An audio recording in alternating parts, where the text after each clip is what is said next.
Yeah.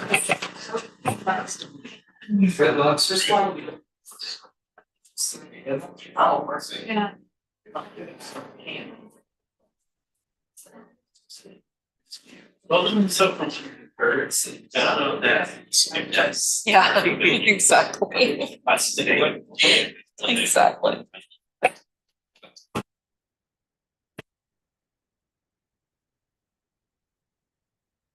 Okay.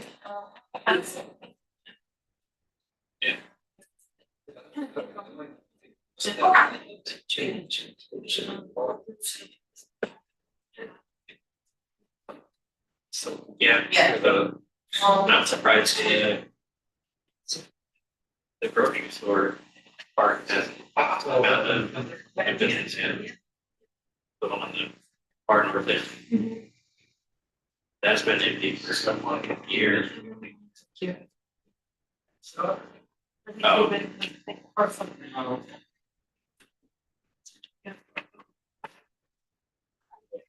yeah.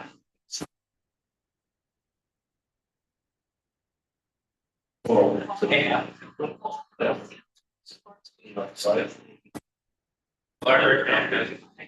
There's in the bank side, the yard is the info sheet on.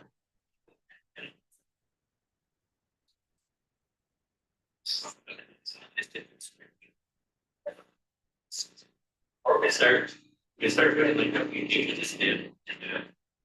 Basically, maybe after 8 p.m. thing. Yeah. So like, yeah. I haven't used it yet, but it's because one month. So I did all kinds of things. You're hang up about you. Dark, it didn't. Well, yeah. Yeah.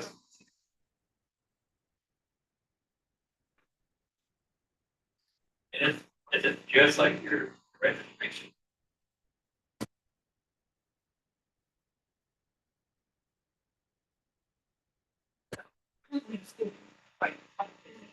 Presentation.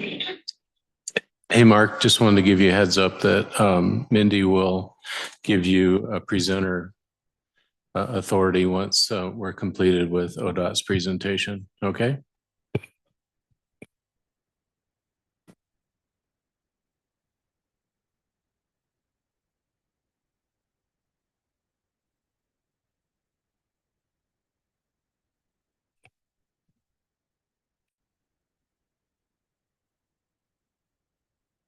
All right, I have 7:04. I'm going to go ahead and call this meeting to order.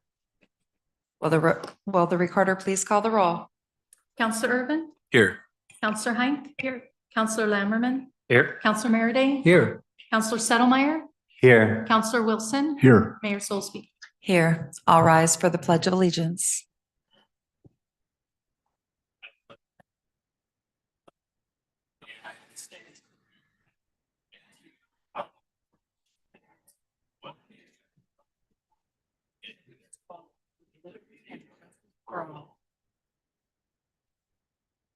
Thank you.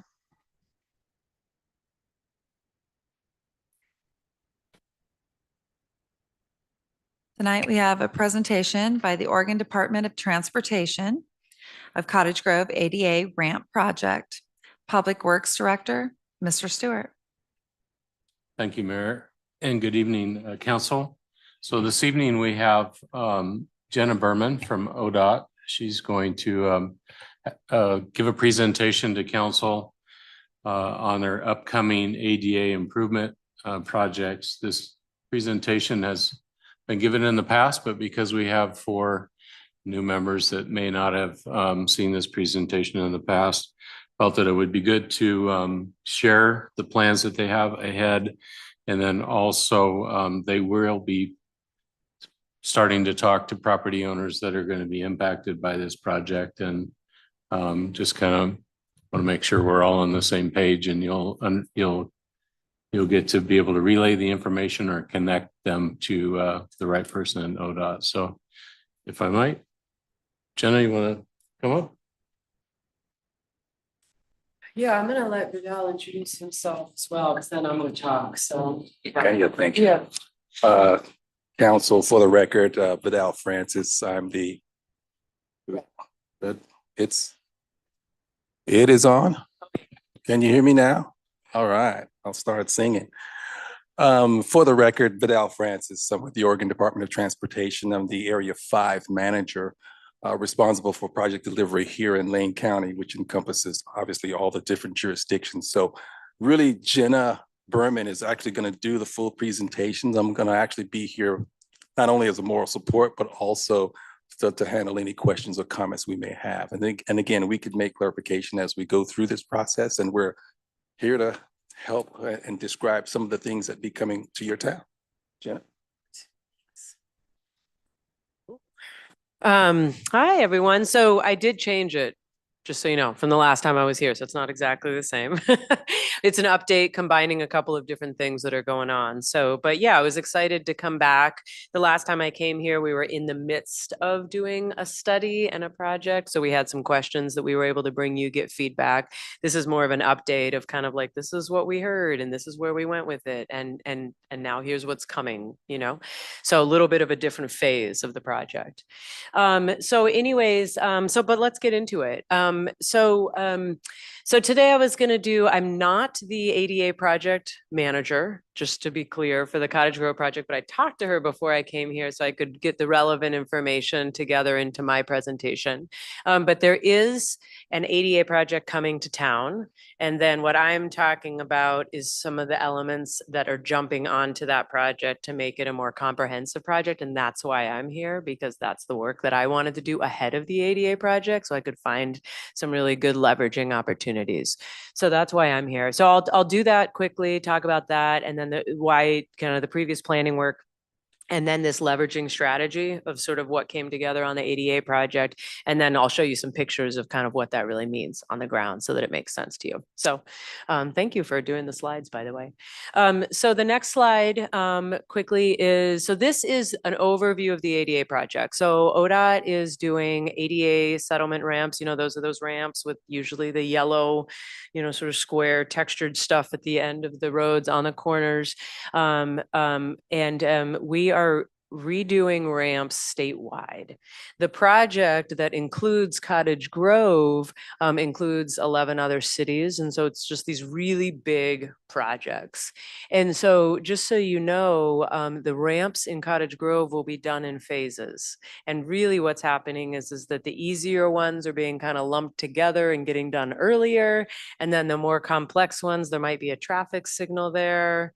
You know, for example, Harrison coming into Highway 99 is going to be done before 6th at Highway 99. You can imagine, I think you all can imagine why 6th might be really complex, right? So that's a good example of why you might see one area getting done and not another. There's a lot of communication that will happen through the ADA project. So you'll be hearing about that, kind of when they're going to be here and when they're going to be there. And I don't have the schedule yet exactly, but it'll be coming this spring. As far as schedule is concerned, thanks, Jenna. Yeah. To my understanding, I understand about the year 2026, you're going to start to see some construction on the ground. But again, like Jenna mentioned earlier, there are some of the ADA ramps that are much more challenging than the others. I would say to the north of town and to the south of town, if you will, those ramps are going to be much more easier to do. So they're going to be done with a different type of contract. But the ramps that are midway through town, when you get into that more higher urban area, trying to get the permits, the clearances, the historical clearances to do those are going to take a little bit more time. So you can see, like she mentioned before, those types of work will be phased, you know, as you go through it. So 2026, you start to see some construction on the ground.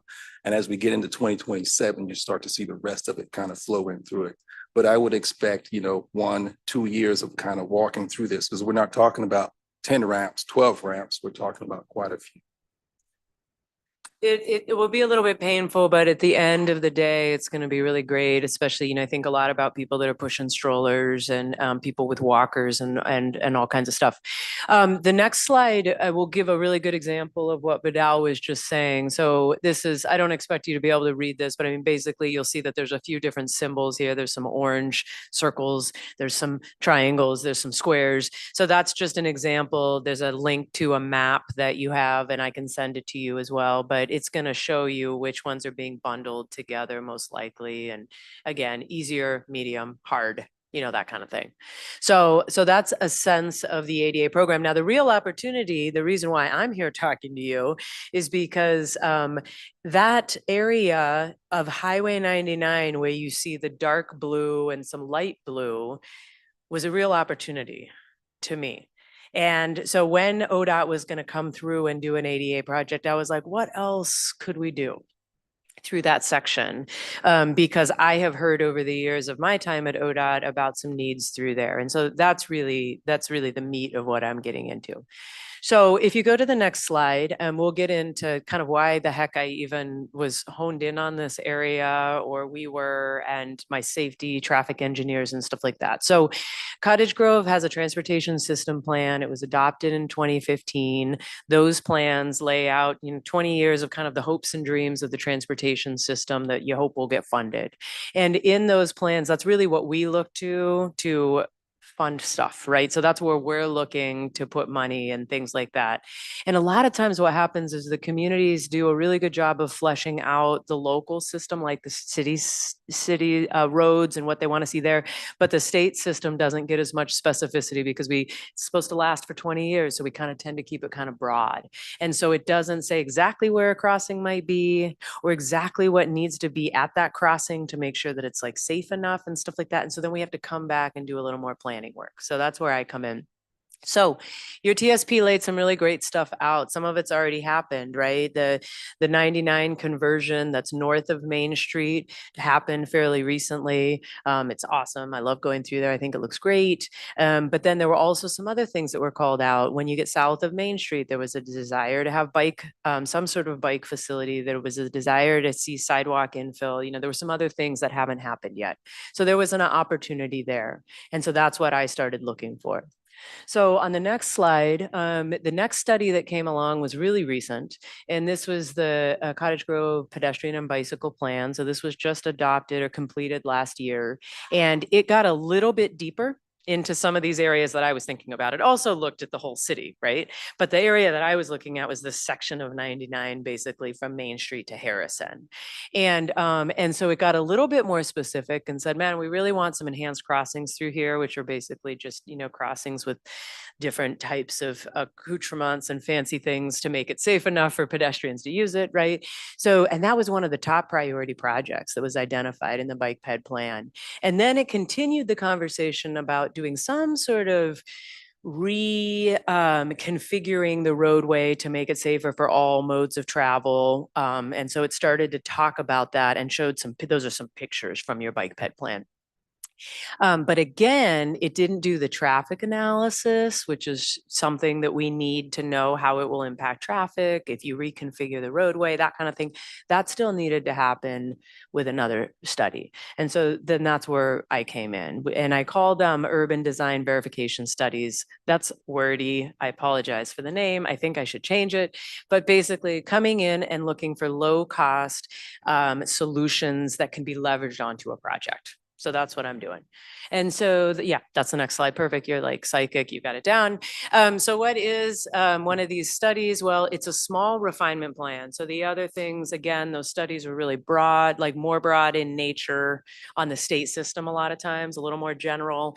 And so then I kind of pick that up and say, okay, they talked about a road conversion here. They talked about crossings here. Where are they?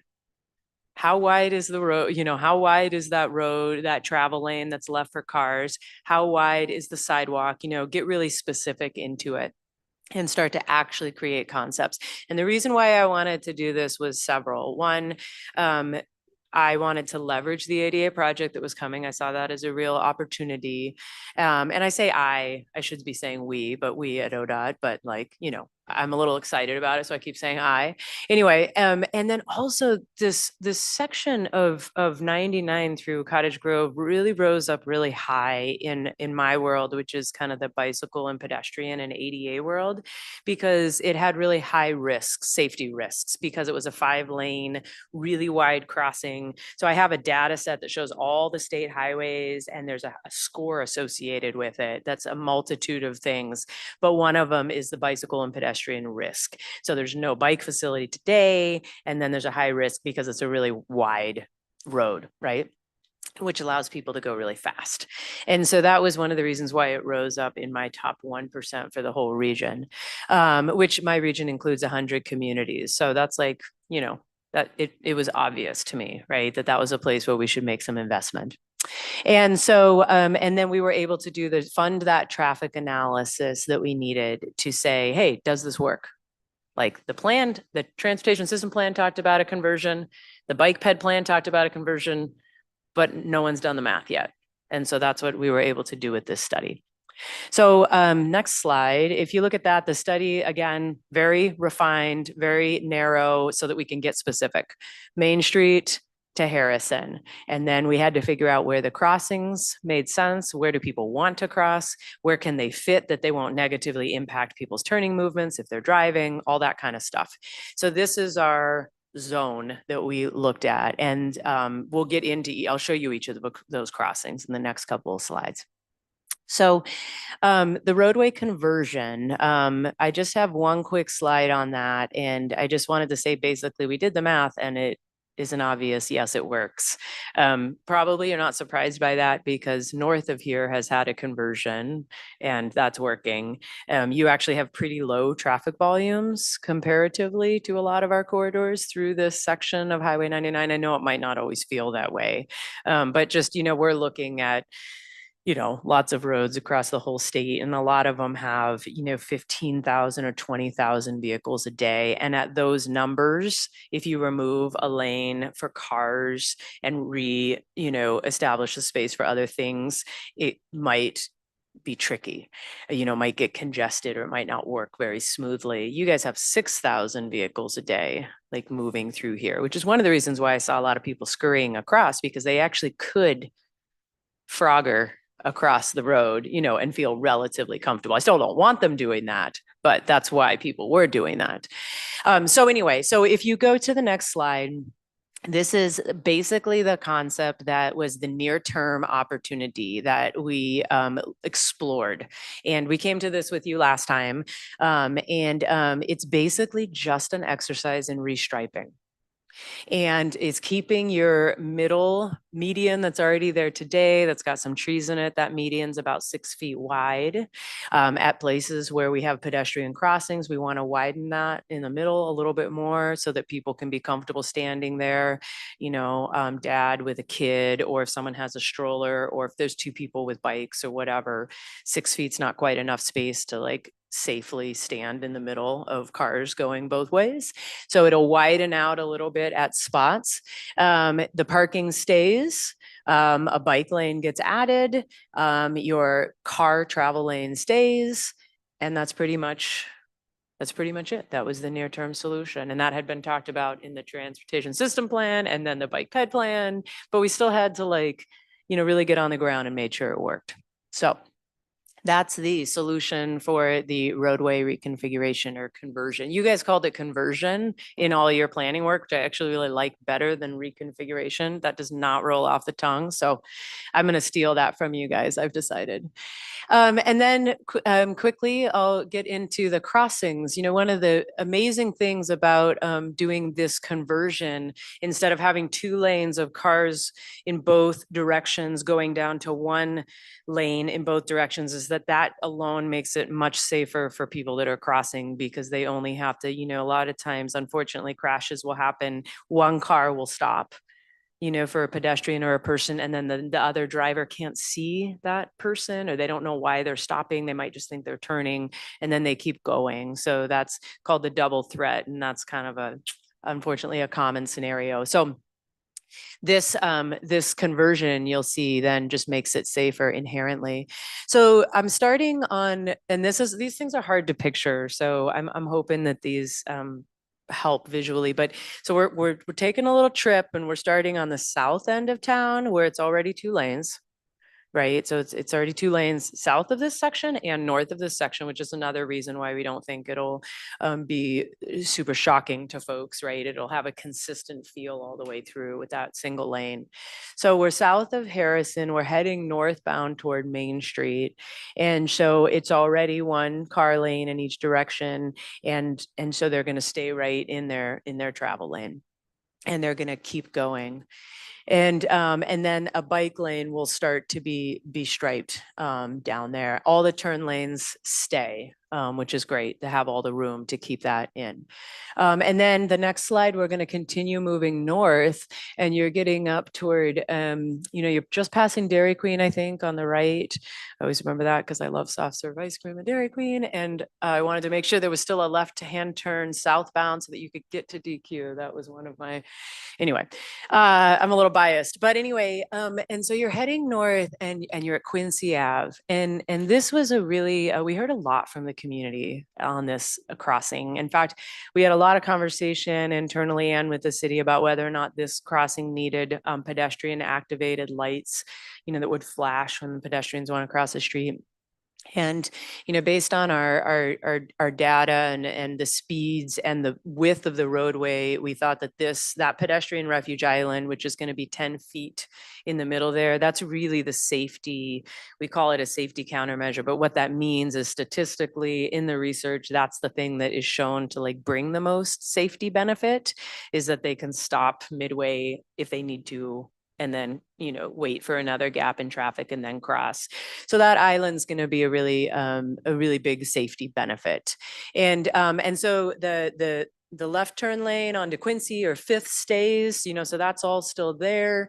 And then the person traveling north can keep cruising through that intersection. And then we're going to go to the next slide, and we get to 6th. And the ADA program is still looking at this spot. This was not my study area, so I just want you to know. Oh, Can I yes. Just interrupt Yeah. you real quick, Counselor Urban. Yeah, question on that previous slide, if you go back. Yeah. Can you help explain the concrete sidewalk on the north end? Right now it serves as the entry and exit for that market. Yeah. Where is that going to still be happening there? Because that's a place where people just fly and jump into, and Yeah. Yeah. is that still? Yeah, no, that's a really good question. One thing and that brings up something that I probably should have said, these are concept level, these aren't like designs, right? So just so you know, but the consultants are working on the designs right now. But legally, we need to build 2 ramps at each corner because there's a legal crossing both ways, right? And so that is going to impact that kind of open space that's been there, that open frontage space. Is that what you mean? Like people are just kind of pulling in and out, and yeah. And so it is going to impact it. And we do have to make sure that there's still access, right, for people to go in and out.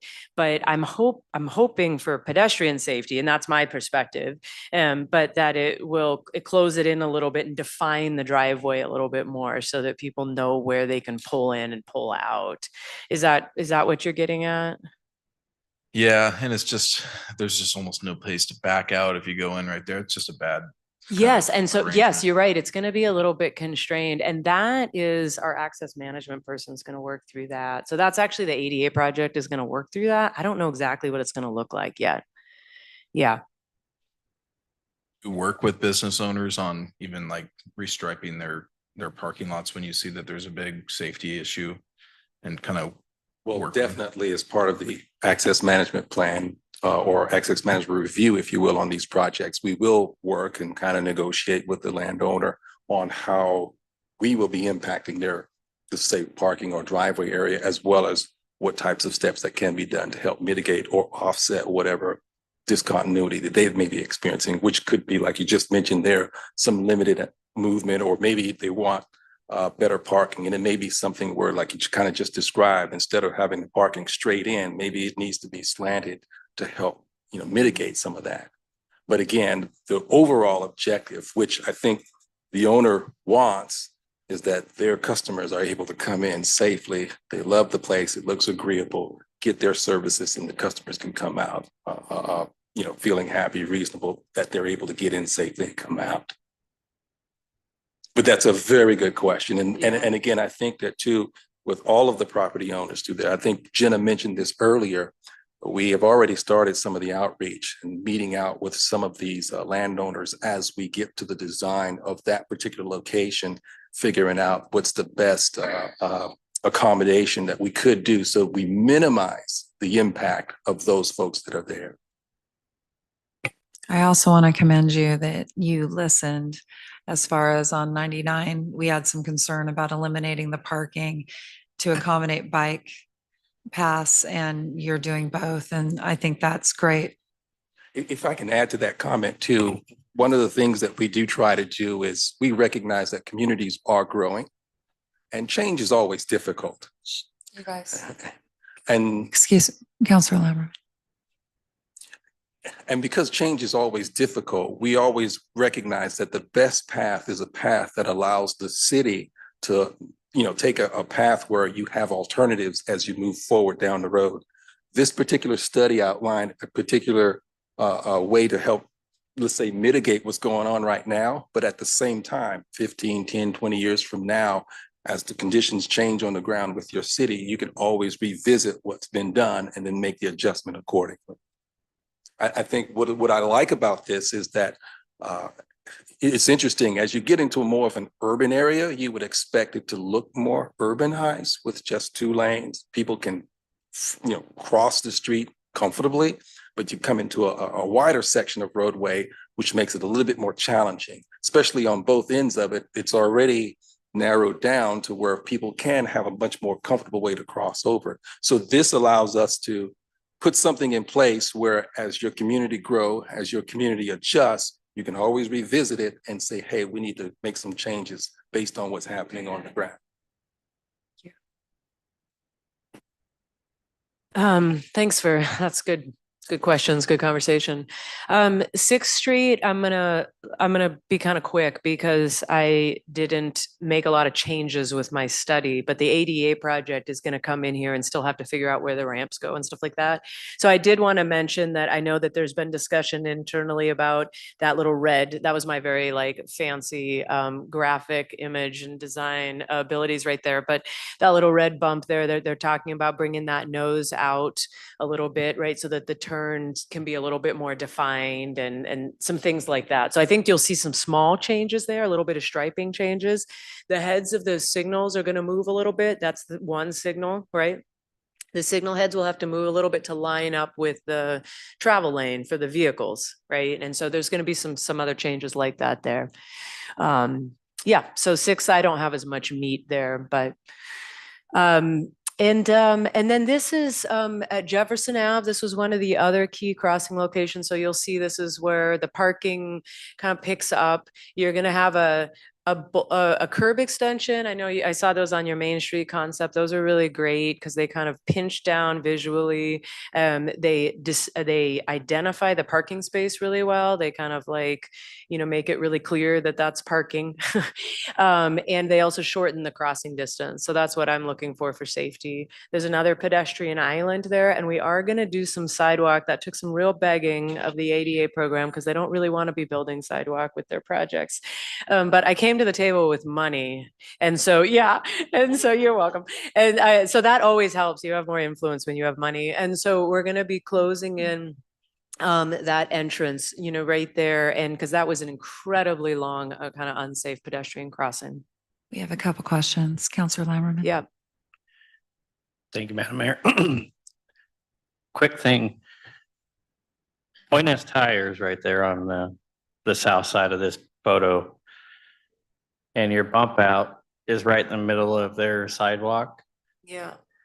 They have a lot of commercial activity on the north end of their building, and that bump out there and then cutting off there where Northwest Community Credit Union is, that's going to really hurt a lot of their business flow with commercial traffic. So I know that, again, with access management, I know that they'll get in and talk to them. I'm just like Vidal was saying about actually they already are. They're already talking with them. So I'm assuming that this will tweak slightly, but the idea of closing in the sidewalk Is that what you're talking about, or do you just mean the design at the actual bump out? Well, just having a bump out in that general area, because a lot of their commercial traffic that comes in from the south side of town and then cuts across the whole lane of traffic and then backs in.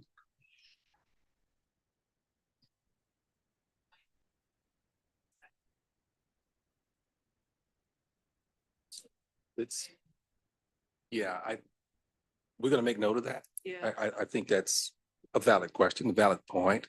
But not knowing the specifics on why our ADA folks are laying things out the way that they do, I don't have an exact answer for you, but if you allow us to, we'd love to get back to you on that. And if you probably already noticed, a lot of these intersections, they're not necessarily teed or coming at the right angles at you, with everything's kind of skewed in some point or another, and trying to find where you can optimize where folks can cross. And once they get across, they can safely get to where they're getting is part of that challenge. But you're right.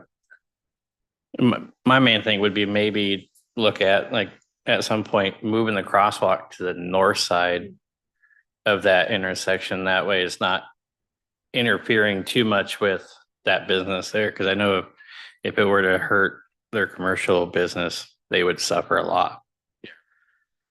We would have to look at what's the constraints on the north side as well, because again, how many buildings? Yes, right up in there. Yeah, but that's a good point. And I'll take it to the design team. So yeah, thank you for that. Thank you. Counselor Wilson. Yeah, thank you, Mayor. In conjunction with also the on the west side with the extended sidewalk and cutting off the access from Jefferson and 7th to 99, that also would negatively impact Ferguson's appliance for delivery of their goods as well, because all of their deliveries happen on the west side of the building coming off of 99. They would have to Right. figure out how to get there. Right. There are, the beauty of, one of the reasons why we felt comfortable doing that is because there was a really short blocks right here.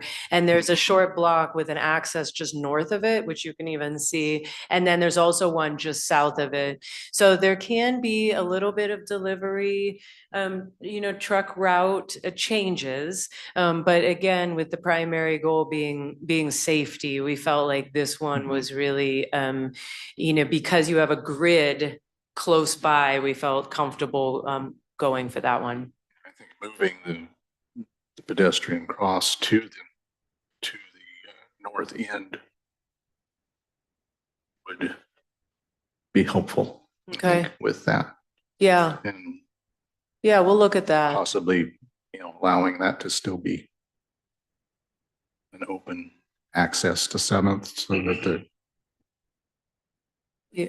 the deliveries to Ferguson's, they wouldn't have to try to figure out how to be facing the wrong direction in order to meet their pickups and deliveries on 7th Street.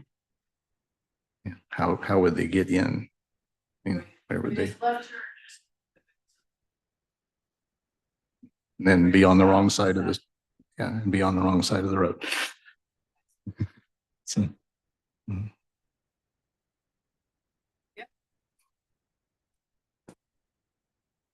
I mean, I will say, and this isn't to discount that at all, but there's always trade-offs, right, with these things, right? There's always trade-offs.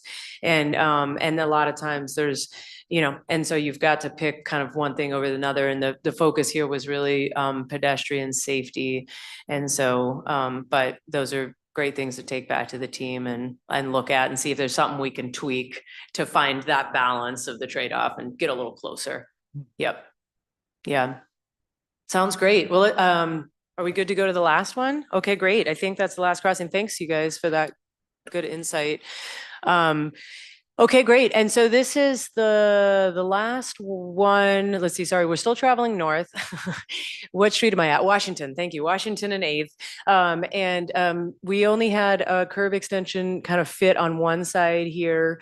But anyway, you see parking on both sides. We've got our bike lane going. We've got our travel lane and one more pedestrian island and one more sort of enhanced, we call it an enhanced pedestrian crossing if there's anything any sort of feature to it.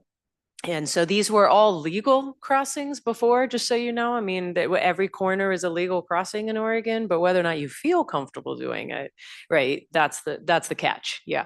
And so yeah. So anyway, and then as soon as we get north of this, we get back into the regular striping that you already have out there today. So this is a pretty smooth transition. In fact, there's already a bike lane, you know, kind of just a little bit south, I think, of Main Street. So then we tie right back into the striping. One other thing I want to point out is I was a little overly optimistic. You see some images of ramps being done there at like the corner of 8th and Washington and stuff like that. Those won't be happening with the ADA project. Those were just our images from the study, because I really wanted to leave the city with also potential, and or ODOT with potential projects that you could pursue funding for. So then you have an image that shows some of the things that you might pursue with a grant or something like that. So some of those ramps are not going to be addressed by the ADA project. So just so you know. Yeah. So anything else? I'm just Yeah. going to close with saying, look, we recognize that we have a project coming through here, and this was an opportunity with the funding that we currently have, obviously with Jenna's group, that bundle with what we got going to help make a further improvements. And that's the whole attempt. And again, the design work is they're still kind of tweaking, kind of working through those. Nothing's really set in stone concretely, because we're still kind of phasing the project as we go through it. And as we get closer to those, we've made some notes, and then we will sit down with the design team and say, hey, how could we better improve this, make this work, or what's not? Again, I can't make any guarantees, because again, we don't necessarily know what would happen on the other end, because there could be, I don't know, a gold mine sitting there. I don't know, that we can't touch again. But this is one of the efforts that we're trying to do to try to make the city of Cottage Grove look the best it can. Do a little facelift, if you can say that, some striping, some ADA ramps, make it look much more of a community for a family, which I believe this place is, and that's what we're all about. And thank you for your time. Jenna Vidal, thank you. Yeah. Appreciate it. If y'all, thanks. If you, you're such an engaged citizen, if you all think of anything else, you know, feel free to reach out and let us know. Okay. Thanks for having us.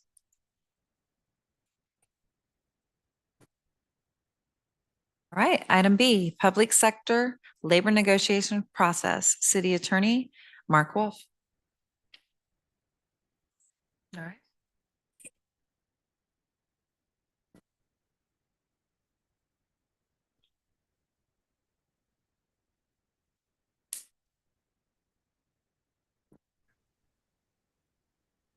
Hello, good evening, Mayor and City Council. Can everybody hear me okay?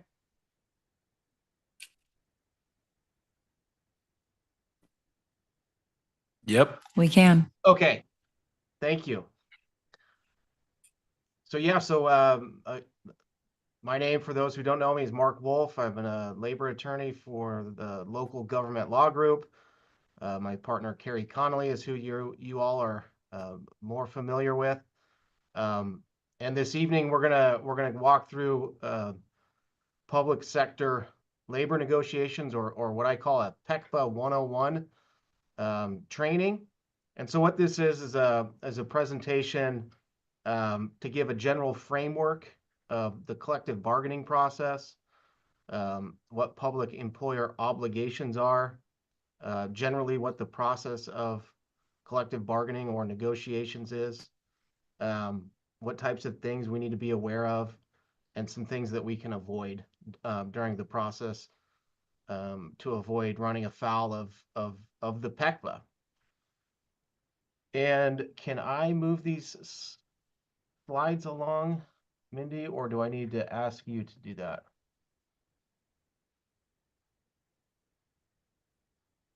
Mark, Mindy's handing out the slideshow, so could you just let us know when you want the slide forwarded, please? Yeah, go ahead to the next. Thank you.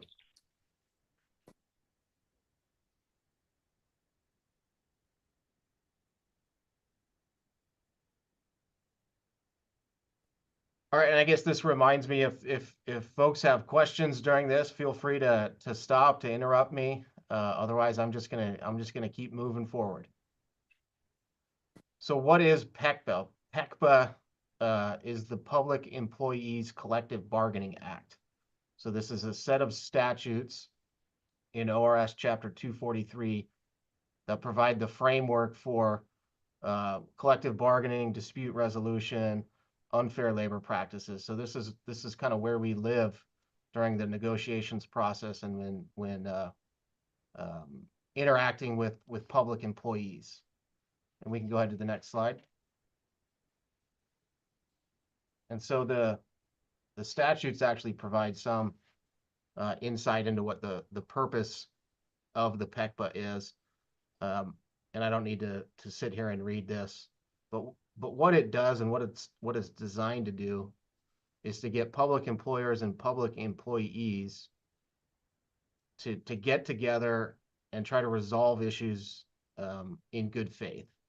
And those issues might be negotiating a new contract, processing, disputes, whether those are grievances or otherwise, and then to get those parties to put in writing the agreements that they have reached. And you can go to the next slide, please.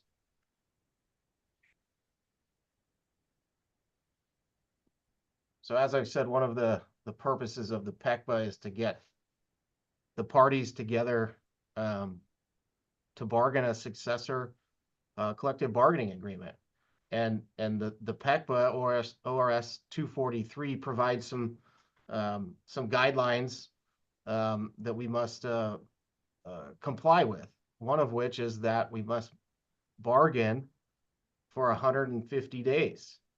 Now, that doesn't mean we can't reach an agreement prior to that 150 days, and it doesn't mean that we can't continue to negotiate more than 150 days. But 150 days is the threshold before either of the sides in the negotiation process can move the process forward. And the next step, should the parties not reach an agreement in 150 days, is to declare or to ask for mediation. And mediation in the public sector world means that we get a state mediator from the Oregon Employment Relations Board, and they have 3 of them, I believe. And that mediator will come in and try to help facilitate further discussions and try to move the process forward. So as of today, I mean, we're well short of the 150 days as I talked to the council today. But just to give an overview of the process from a 10,000 foot level. So we bargain 150 days, we're unsuccessful to reach an agreement. We get a mediator, we're unsuccessful to reach an agreement. Then after 15 days of mediation, which is really 15 days after you meet with the mediator, might be 1 session, it might be 3 or 4 sessions, either side can declare impasse, which means that the sides now need to put together what are called final offers, which are kind of like what they sound. Here's our final offer, and the other side says, fine, here's our final offer. Both sides cost those out. And then for your police guild, you have 3 bargaining units at the city. One is the police, and the other you have the laborers group and the general unit group. Your police group by law cannot go on strike. Police officers, dispatchers, firefighters, district attorneys by law cannot go on strike, and other groups can. So after all of this is said and done, we've bargained, we've gone to mediation, we put our final offers, then this is where the process splits a little bit. Whereas the law enforcement group cannot go on strike, and so the remedy, if we can't reach an agreement, is what's called interest arbitration. And we'll get into that a little bit more detailed throughout this presentation. Whereas your other units, their remedy is to go on strike. And so ideally, we avoid both of these situations. But this is the process under which we are negotiating. And so, Faye or Mindy, go ahead to the next slide. So what is collective bargaining? Let's go ahead and go to the next slide. So again, the PECPA gives us the information that we're looking for here. It defines what collective bargaining is. And so it's a mutual obligation to meet and confer in good faith regarding employment relations for negotiating over mandatory subjects of bargaining, and then to reduce those down in writing. And so really some of the key things on this slide are that it's a mutual obligation, so both parties must do these things. And what we must do is meet and confer in good faith, and we'll get into what good faith is regarding employment relations, and we're going to dive into employment relations next, for the purpose of negotiating mandatory subjects, so things that we're required or obligated to discuss. Next slide, please. So again, we're still just in the framework of ORS 243, and it defines what employment relations is. So employment relations are these things listed out here: matters concerning direct or indirect monetary benefits. And again, I don't need to read all these things off, but there are specific things in the PECPA that are defined as employment relations, things that we're going to have to negotiate over. The last one being other conditions of employment. So that's kind of the catch-all, and that we'll kind of go through that analysis here in a minute as well. But really, it's money stuff, direct or indirect monetary benefits. So the easy ones, of course, are our wages and our retirement and our health insurance contributions, those types of things. But there are also indirect monetary benefits. And then we also have to talk about vacation accrual and sick leave accrual, hours of work, the grievance procedure, things that are frankly in all collective bargaining agreements, and are generally the things that we spend most of our time negotiating over. So go ahead to the next slide. And mandatory subject of bargaining. So we've got that list of employment relations. These are the things that we generally have to talk about, and we're going to have to talk about and negotiate over them if they are mandatory. And so go ahead to the next slide, please. And so this slide again is just a reminder of the definition of collective bargaining, and that we have to meet and confer in good faith with regard to mandatory subjects of bargaining. And go ahead to the next slide. And so I think this slide kind of ties everything or the last few slides together. Again, collective bargaining refers to employment relations, which includes the money stuff, the hours, the vacation leave, the sick leave. And a mandatory subject is something that falls within that category of stuff that's listed up there that is neither prohibited or permissive.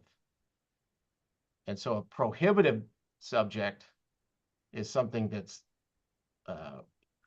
against the law.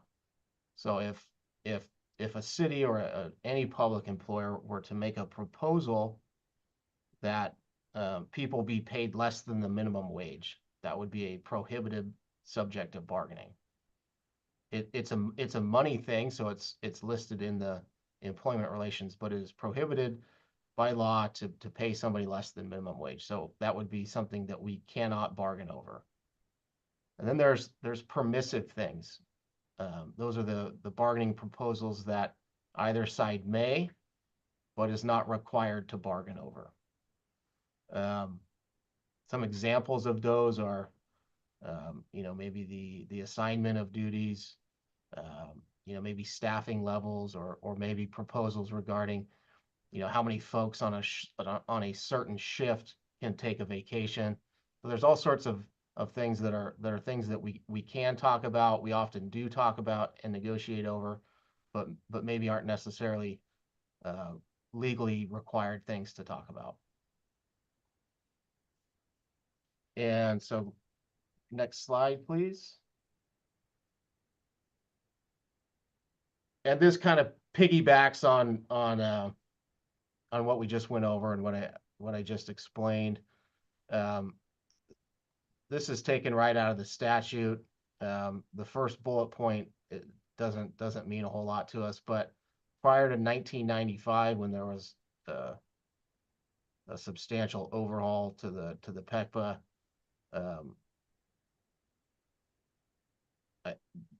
I guess this is when this got added. So things that the ERB had already declared to be permissive, the statute just codified that. The second and third bullet points are things that we're aware of during collective bargaining, which are subjects that ERB determines have a greater effect on management's prerogative than on employee wages, hours, or other terms and conditions of employment. So this is what we call the balancing test.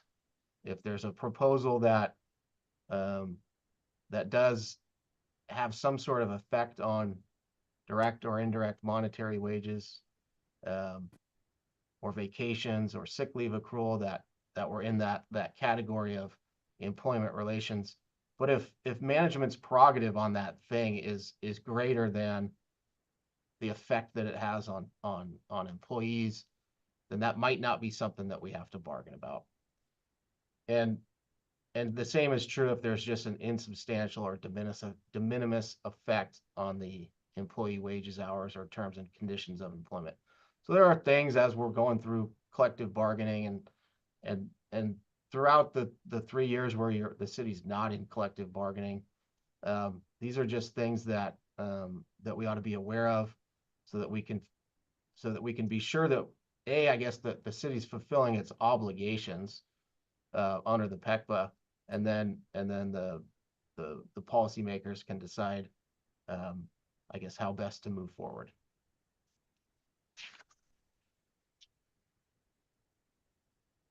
All right, so we'll go ahead to the next slide. So I realize I'm spending a fair amount of time on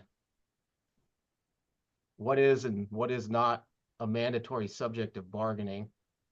And that's because, again, we want to fulfill our obligations under the PECPA. And another one is this second bullet point. So there might be a proposal from the city side or from the bargaining unit side that isn't, per se a mandatory subject of bargaining. It doesn't fit that list of wages, of vacation accrual, sick leave accrual, those types of things. But the impact that proposal could impact a mandatory subject of bargaining. And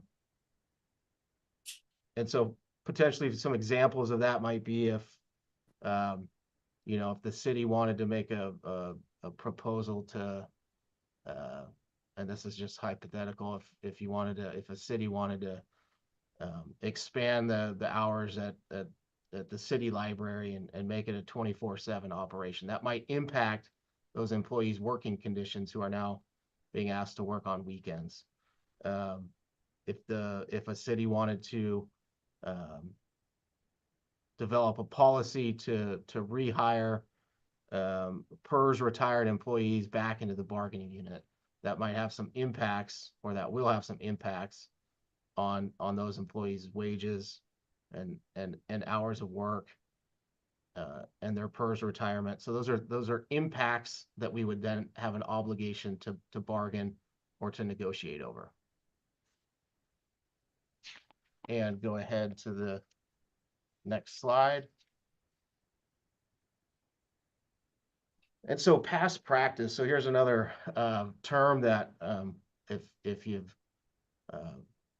spent much time with a labor unit, you'll often hear the term past practice. This is the way that we've always done it. The contract's not so clear, but this is the way that we've always been doing it. And we want to continue doing it that way. And so these are things that we want to be aware of in collective bargaining is, are there any past practices out there that might not be in the CBA, in the contract? And how we look for those are there things that have been clear and consistent over time, over some repeated, length of time. There's no right answer, but doing something once likely doesn't create a past practice.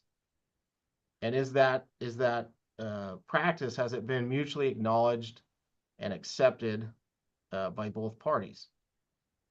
And if so, that practice essentially becomes a part of the collective bargaining agreement.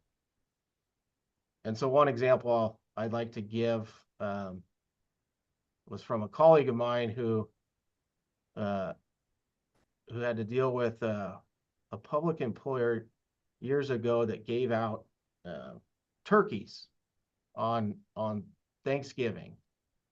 And the city had access, or there was some turkey business close to town that would donate the turkeys to the city, and they'd turn around and give them to staff.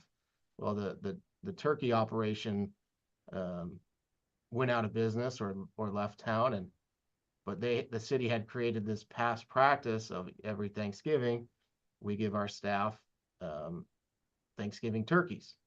And so that became a part of the contract, and I don't recall how it got resolved, but it just kind of sticks out to me as a unique past practice. And go ahead to the next slide. All right, so the status quo, and we can go to the next slide.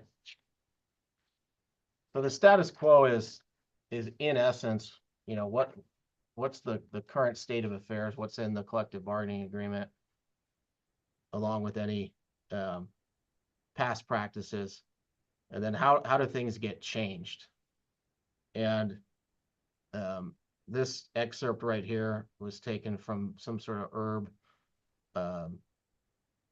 herb case where they explained, I guess, the burden, so to speak, during collective bargaining negotiations, and that the status quo or what's in the contract is not realistically subject to major change unless one of three things is present. One is the way that it's going is unworkable for whatever reason.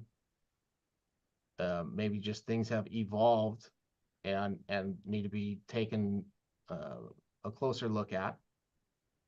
Number two, maybe there's a changed circumstance. So this will arise often when the law changes and a contract provision is no longer lawful, or it needs to be modified. So that would be another reason to change the status quo. And then the third is a trade-off, or we'll give you that if you give us this type of thing. So that's how the status quo is important, as we navigate the negotiations process, is to just be aware of, what are we trying to change, and why, and can we justify it? And go on to the next slide. So what is this? We've gone through, we've tried to address what are our obligations, what are the mandatory subjects of bargaining that we need to discuss and negotiate over. We've looked at the statutory timelines and what that process looks at, but what does bargaining really look like? Well, what it is the city negotiating team and the labor negotiating team exchanging proposals that they feel they have support from their body, whether that's the council or the union membership. And we bring proposals back and forth, and we exchange them, and we elicit feedback, and we talk about them, and we try to figure out, what's the justification, and what issue are we trying to solve. And we do that with the goal of reaching what are called tentative agreements. So each negotiating team has the authority to TA or tentatively agree to, any minor change in Article 2, for example. And we try to do that, or we do that to all of the articles in the CBA. And then once that is completed, again, if it cannot be completed, then there are the mediators and the arbitrators and the remedies that we talked about to have some help. But eventually, each side then brings a tentative agreement for a vote. And you, the council, get to vote, and the bargaining unit gets to vote depending on their internal bylaws. One thing to note is that concessions are not required. So each side is required to show up and to be prepared and to negotiate in good faith. And we're going to get into that a little bit more. But that's important to note that concessions are not required. And the council role, I mean, generally speaking, the council is interested or concerned with the big picture items, the wages, the insurance and paid time off. And the council isn't so much concerned in the grievance processing, timelines that are set out in the CBA. Whether 10 days is appropriate for a response or 14 days is a better timeline. Those are things that generally speaking that the council is not so much concerned of, and we rely on the operations folks to help negotiate and discuss and modify the agreement in those types of regards. And ultimately, the goal, for each side is to bring back a tentative agreement for a vote that the city council is sure to approve, and that the union membership is sure to approve or to ratify. And really, that's the ultimate goal. And so today is just a kind of a training and an overview of what collective bargaining is. I think here in a couple of slides, or at some point we talk about, maybe it's this one, I guess. So we will meet in executive session. Of course, the bargaining unit gets to have private conversations to discuss proposals, and of course the public employers get to be on equal footing and have some private discussions. So this isn't the last time that you're going to see me as this process unfolds. And go ahead to the next slide. All right, so how do we get there? The PECVA does provide some guidance. And as we've mentioned, there's this arbitration for strike prohibited groups.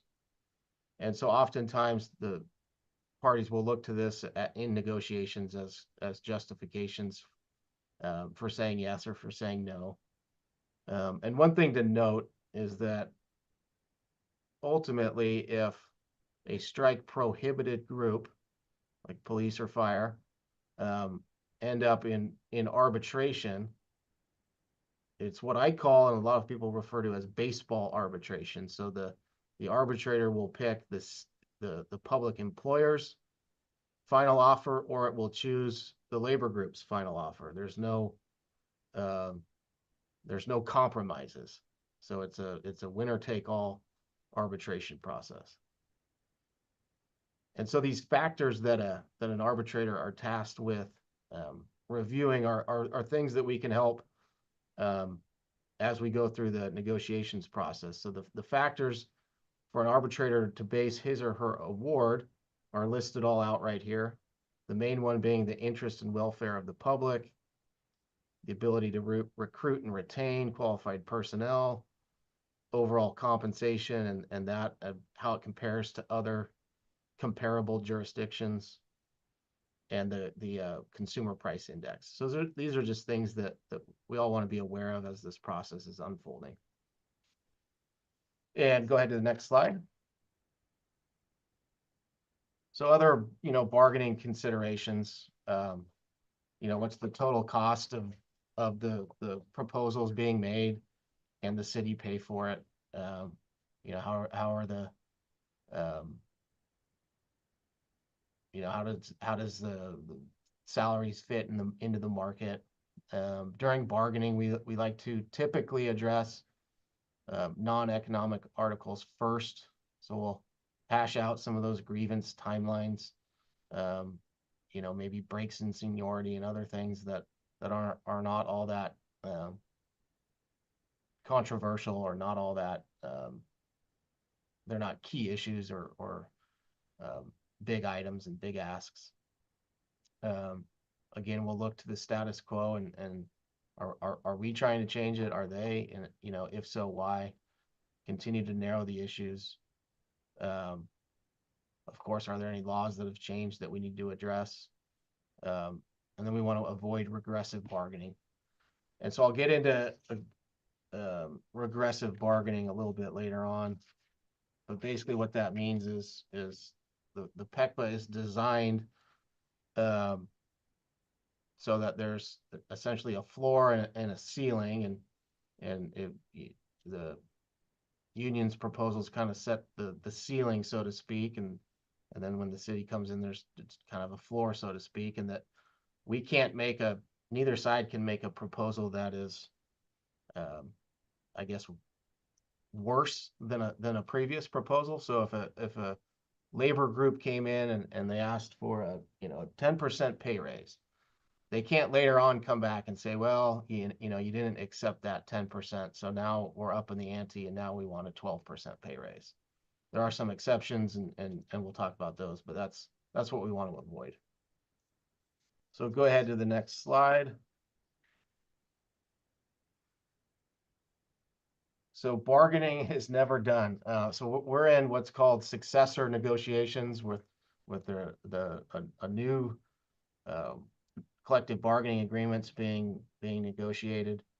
And this might not concern the council so much, but it's and we can go to the next slide.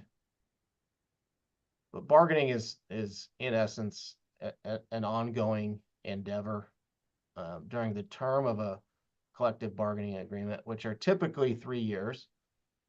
You'd think maybe you get 3 years off, but that's not always the case. If there's a change in the law, if there's a policy change that the city wants to make, it might trigger some impacts to mandatory subjects of bargaining, which would then obligate the city to engage in midterm bargaining. It's a similar process. It's just truncated to 90 days, and there's no mediation. And really that's about all I wanted to touch on with that. So we can go to the next slide.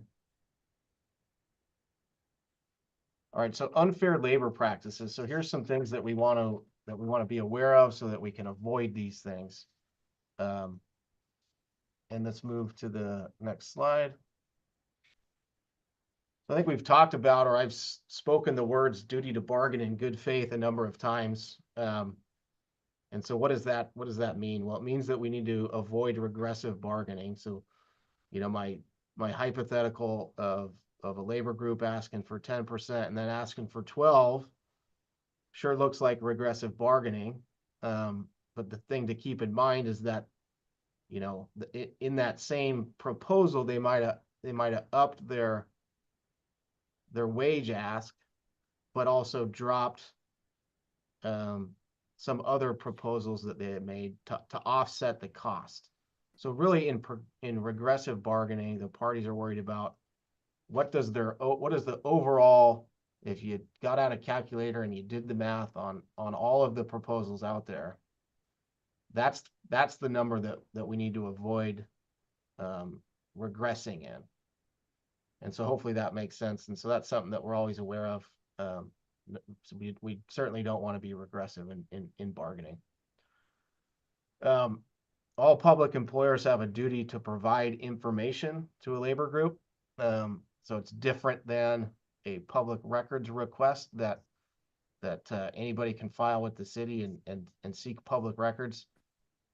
So under the PECBA, the standard is different in that labor groups are entitled to potentially relevant information regarding contract administration, processing of grievances, investigating potential grievances. And so that's the world that we live in.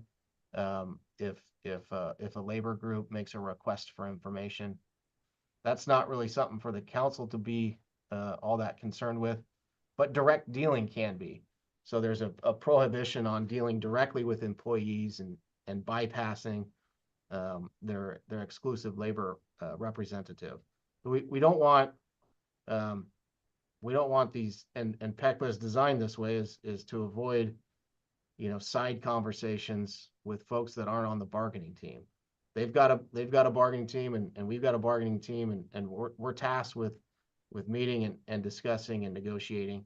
And so we want to avoid folks from going outside of that framework and having side discussions, because those can lead to an unfair labor practice. These last two bullets are really just kind of the standard of the analysis of a potential violation of a duty to bargain in good faith. It's a per se violation for a public employer to just unilaterally change a mandatory subject of bargaining. And so that's pretty clear. We can't just, or a public employer cannot just increase or decrease wages, right? You have to negotiate those. There could also be a totality of the conduct violation or surface bargaining. So this would be any type of combination of regressive bargaining, failing to provide information, showing up unprepared, showing up with no, with the appearance that proposals weren't even taken seriously. And so we want to avoid that, and we'll avoid all that. Just things for us to all be aware of during this process. And we've got a couple more slides on unfair labor practices, but so we can move on to the next one. These don't have a whole lot to do with collective bargaining, but they are. I did put them in here just so that we can spend a minute or two on it. It's an unfair labor practice if a public employer takes adverse action because of an employee's exercise of their PECBA protected rights. So employee files a grievance and employees terminated the next day, right? You can't do that.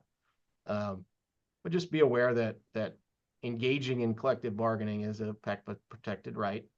And so that's kind of where we are in the framework of I guess this statute here. And subsection 2 here just kind of goes on that it's also an unfair labor practice that if you take this action that interferes with an employee in the exercise of their rights. So it might not have to be a termination following a grievance, but if there's some other action that interferes with their rights to file grievances and engage in collective bargaining, then you might be running afoul of this statute. And we can go on to the next slide. So it's again probably not all that pertinent to collective bargaining, but it is an unfair labor practice to discriminate in regards to hiring, tenure, or conditions of employment for the purpose of encouraging or discouraging membership in an employee organization. So public employees can join. It's it's their right, it's their choice, and we ought to respect that. And we can go on to the next slide. Again, these are just some more statutory unfair labor practices. You can't, dominate and interfere with or assist labor organizations. So we don't need to really get into this one too deep, other than to know that this one is there. And let's move to the next slide. So remedies for unfair labor practices. So, I mean, we've been talking about things that we want to avoid, and I guess here's why. Here are some of the things that the Oregon Employment Relations Board can order. They can order a cease and desist. So you tell a public employer to quit doing what they've been doing, and potentially post something around the workplace, notifying folks that this particular public employer committed an unfair labor practice. So not fun to have around the workplace. The ERB can order relief as necessary to effectuate the purposes of the PECBA. So that's a pretty broad thing. They can order folks be reinstated. They can do things to kind of to right the wrong, so to speak. And then they can award representation costs and attorney's fees, and in some cases, a civil penalty. So hit you in the purse string, so to speak. And then, you know, what's not listed here, but is, you know, maybe it should be, and maybe it should be near the top, is that running afoul of these of the PECBA and triggering an unfair labor practice, just, it's no fun. It costs time, it costs money, it costs headache. And ultimately it's not where you want to be as a city. So these are the things that we want to, again, the things that we want to avoid, and we can avoid those by knowing what our obligations are and fulfilling those obligations. And I think there's one last slide. I probably beat this one over the head, but avoiding ULPs. We don't want to discuss bargaining outside of, you know, the executive sessions that we can call. This prevents direct dealings. This prevents interference, and generally speaking, just keeps the council out of trouble. And that is it for me. I'm happy to field questions. So I'll go ahead and turn it over to you, Mayor. Thank you. Any questions? Counselor Merida. Thank you, Mayor. Mr. Wolf, the city is finding itself in a tight budget year. I feel it has a lot to do with our ad valorem tax structure being locked in with measures 5 and measures 50. And so as the costs for everybody's increase, including our employees, we're kind of over a barrel and trying to meet the needs of our payroll and our city's staff, as well as the rising cost of materials and services. So any recommendations you might have for us as we come into this budget situation?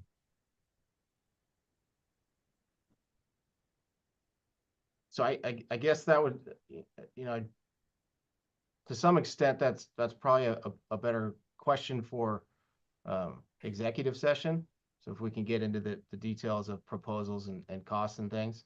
But yeah, just generally speaking, yeah, I mean, property taxes generally go up, you know, 3% each year, and the costs of goods and services are rising higher than that. So it is an issue for all public employers. And I know I probably kind of punted on that, but I certainly understand the position that public employers are in. Anyone else? Thank you, Mr. Wolf. All right, thank you very much.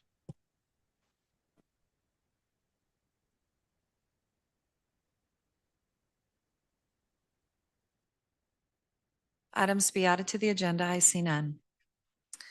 Appearance of interested citizens. This is a time for citizen comment. The council will first take comments addressing items not on the agenda for a maximum of 30 minutes. The council will then take comments addressing action items on the agenda for a maximum of 30 minutes. Individual speakers must be recognized by the presiding officer, provide their name, identify whether they are a city resident, and if so, their ward. Please limit comments to 3 minutes or less with council approval. Comments regarding any matter scheduled for a public hearing may be provided only during that hearing. The council will not make any decisions based on public comment. However, staff and council may choose to ask questions or comment following the conclusion of citizens' comments. Art Lancaster.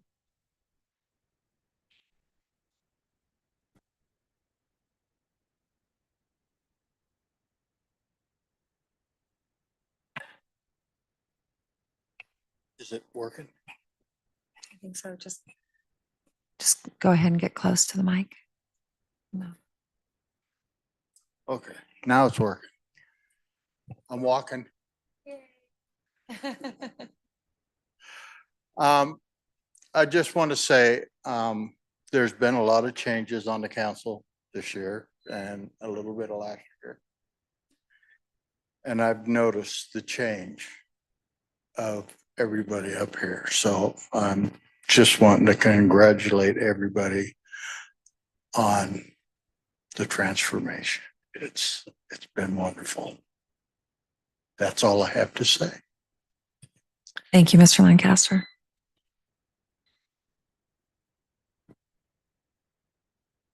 Public hearings, there are none. Consent agenda.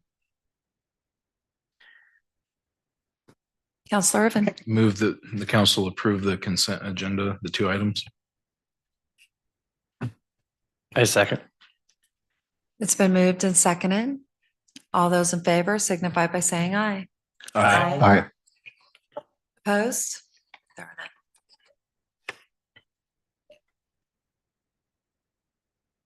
Resolutions and ordinances. Item A. Resolution declaring real property to be surplus and authorizing city staff to schedule a public hearing. Public Works Director, Mr. Stewart. Thank you, Mayor. So on July 29th, 2024, the city council authorized the purchase of 61.06 acres of R2 zone property from Grace West Properties LLC. Once the purchase was completed, staff moved forward with rezoning 26 acres of the property to industrial on the west side of the Coast Fork River and prepared a 3-lot partition of the 35 acres of residential 2 land on the east side of the Coast Fork River between Cleveland and the homes along Hayes Avenue that reflected the council's desire to support development of single-family homes, multifamily, and affordable housing. On December 27th, 2024, partition plat number 2024-P3226 was recorded at Lane County records as reception number 2024-037580. Partition was completed by Branch Engineer, which is the city engineer record Cottage Grove. Parcel number 2 is a 4-acre parcel designed to accommodate multifamily housing. And parcel number 3 is 15.21 acres designed to accommodate single-family homes. Parcel number 1 is 1.21 acres and will be reconfigured with lots 21-03-04-20-08600, which is approximately 5.28 acres, and also parcel 21-03-05-10-01401, which is approximately 5.5 acres. Once the legal lot determination and the partition is complete with Lane County management, the future partition will create an additional 5.7 acres designed for future low income and or affordable multifamily housing. And the remainder of the 5 acres is designed to be added to lot number 3 of partition 2024-037580, which is for single family homes. Staff is anticipating it will take approximately a year to complete the land use approvals with Lane County. So this evening, we're proposing a process before council to sell the city real property will require a minimum 2-step process. The first step is the declaration of the property as surplus by resolution. And the second is a properly noticed public hearing on the proposed sale terms before approving a purchase and sale agreement. So this evening, staff is recommending that City Council take the first step of the process to sell parcels number 2 and parcels number 3 of partition number 2024-037580 by approving the resolution declaring those parcels surplus and directing staff to draft any documentation required for their sale. Such documentation could include, but not limited to, the retention of a licensed agent to assist the city with marketing and sale of the property, or proceeding directly to the negotiation of a purchase and sale agreement for the council's approval. Such approval would be requested only by after the required properly noticed public hearing.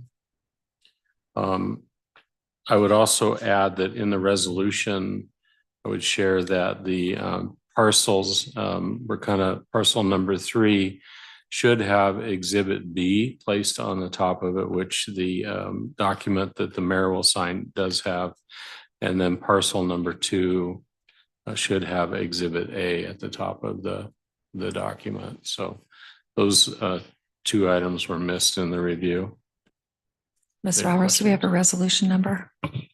Resolution number 2161. Counselor Urban. Thank you, Mayor. I would move that the council adopt resolution 2161, thereby declaring parcels 2 and 3 of partition plat number 2024-037580 surplus, and that we authorize the city manager to draft any necessary documents for their sale. Second. We have a motion with a second. Counselor Wilson. Any discussion? Counselor Lammerman. Madam Mayor, Mr. Stewart, just for clarification for the general public, the parcels we're referring to are the Cleveland Street parcels, correct? That's correct, yes. Thank you. Will the recorder please call the roll? Counselor Hink? No, I'm sorry. Aye. It's my first rodeo. Counselor Merity? Aye. Counselor Lammerman? Aye. Counselor Urban? Sorry, I didn't. Skip. Shut it up. Why has it got bad feedback? Aye. Doing a Jimi Hendrix on this. Counselor Settlemeyer? Aye. Counselor Wilson? Aye. Mayor Soulsby? Aye. Motion carries unanimous.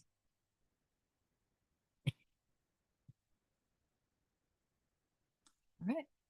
Business from the City Council. Approval of EPA Community Change Subgrant Intergovernmental Agreement with Lane County Public Works Director, Mr. Stewart. Thank you, Mayor. So back in late March of 2024, Lane County invited the city staff to participate in a grant application, creating several resiliency hubs throughout Lane County. Staff worked on a proposal to improve the city's community center by upgrading the HVAC system and installing a backup power generator and purchasing shelter supplies for 100 guests. The proposal was included in a feasibility assessment. The proposal also includes a feasibility assessment for solar and seismic upgrades.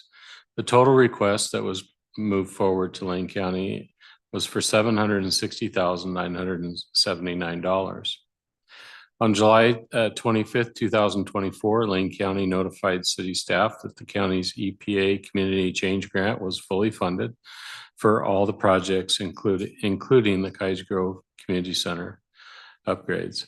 Attached is an intergovernmental agreement between Lane County and Cottage Grove for the Community Center Resiliency Hub project. The recommendation to council this evening is to approve the EPA Community Change Sub-Grant Intergovernmental Agreement with Lane County for the Community Center Resiliency Hub project totaling $760,979 and authorize the city manager to sign the agreement. And there's no cost to the city. The city will receive the funds to manage the project and to be able to get those upgrades completed for the community center. Again, at a resiliency hub and a shelter that folks can count on in our community when we're faced with adversity such as natural disasters. I'd entertain a motion. Counselor Urban. Thank you, Mayor. Well, first I want to just share appreciation for the foresight of the city staff to go after this, to look at the lessons that we've learned from our past disasters and to make this happen. And with that, I would make the motion that the city council approve this EPA Community Change Subgrant, this intergovernmental agreement with Lane County and for the Community Center Resilience Hub project for a total of $760,979 and to authorize the city manager to sign this agreement. Counselor Merryday. Second. We have a motion with the second. Any more discussion? No. Okay, all those in favor signify by saying aye. Aye. Aye. Opposed? Motion carries unanimous. Oh, no. This microphone's broke. Yeah, there you go. All right, concerns from council. Counselor Settlemeyer. Thank you. I hope I can get through 3 things to share with the council this week. And I wrote them out so I could be a little bit more direct and quick. The issue for preparing for disasters is on many minds in our community. I encourage our citizens to take advantage of local trainings on this topic. One of the groups sharing expertise is the South Lane Freedom Keepers. In one of the workshops my wife Joyce and I attended, Richard Secord covered food storage. He shared many tips on specific foods to have stored in case of an emergency, as well as information on how to prepare the food with limited resources. It was great learning from Richard and his wife, Laura. They have much experience creating meals while mining in the mountains with limited resources. It's just neat to see in our public sector that there are groups that are helping us out in really positive things. So I just wanted to mention that and say thanks. And I hope others can take advantage of that wonderful outreach and other groups around that are doing that. Should I go? Yes, go right ahead. Thanks. I was assigned to represent the City Council on the Coast Fork Watershed Council. I had the pleasure of meeting with Amanda Gilbert and Heather Endicott of the Coast Fork Watershed Council to get a bit of an orientation about how what they do impacts things we as a council value. Briefly, the city benefits from the work of the Coast Fork Watershed Council, including the city can use the water monitoring and restoration work that Coast Fork Watershed Council undertakes in its required reports and grant applications. One example is that since Cottage Grove's population is now over 10,000, Cottage Grove uses the restoration and community engagement efforts in the drinking water source protection area to complete the annual total maximum daily load report that the state requires.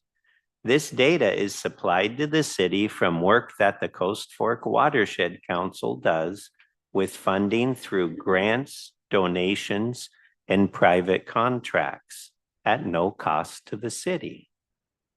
Then I was invited to their planning and budget meeting last Saturday. I learned a lot. Amanda Gilbert, the executive director, made me feel comfortable asking questions. If the council has questions, I might be able to answer. If I cannot, I can take it to Amanda for a future answer back to the council.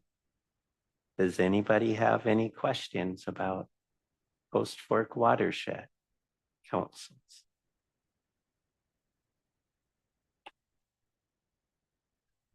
I know they were recently or fairly recently involved in a project of, I think, rehabilitating down by the turtle ponds. That's what I refer to them as. So it'd be interesting to hear how that project is going, and maybe they would like to show us.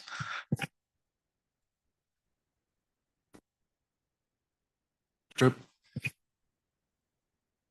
I am sure that they would be happy with that. Yes, and I did hear some things, but it isn't quite over, but it sounds like good progress.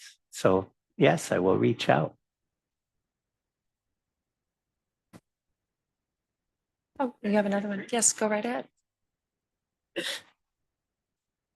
There have been questions regarding the City of Cottage Grove's policy regarding unhoused by counselors and community members during our last meeting. Other community members have reached out to me, and I understand have reached out to other counselors through emails and in conversations around that we encounter. I also understand this council has limited time and a very full agenda. A big step on this topic, I hope, can be to clarify what we are doing now. I suggest we create a subcommittee of counselors to work with City Manager Sauerwein and whoever he suggests from city staff that we consult to create a clear, shareable city standard operating procedures document. Not trying to change it, just trying to get a handle on if we as a council are asked, what is the policy? We have a transparent, clear answer.